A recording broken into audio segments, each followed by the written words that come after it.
वफाकी वजीर दाखिला मोहसिन नकवी ने लंदन में चीफ जस्टिस काजी फायज ईसा और पाकिस्तानी हाई कमीशन की गाड़ी पर हमले की शदीद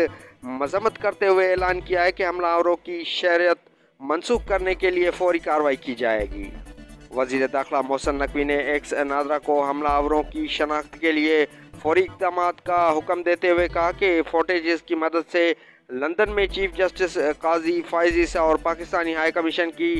गाड़ी पर हमला करने वालों की निशानदेही की जाए और हमलावरों के खिलाफ पाकिस्तान में FIR दर्ज करके कानूनी कार्रवाई की जाएगी। मोहसिन नकवी ने कहना था कि हमलावरों की शनाख्ती कार्ड, ब्लॉक और पासपोर्ट मनसूख किए जाएंगे और उनकी शहरियत मनसूख करने के लिए फौरी कार्रवाई की जाएगी। शहरियत मनसूखी का केस मंजूरी के लिए काबीना को भेजा जाएगा। वफाकी वजीर दाखिला मोहसिन नकवी ने लंदन में चीफ जस्टिस काजी फायज ईसा और पाकिस्तानी हाई कमीशन की गाड़ी पर हमले की शदीद मजम्मत करते हुए ऐलान किया है कि हमलावरों की शहरियत मनसूख करने के लिए फौरी कार्रवाई की जाएगी।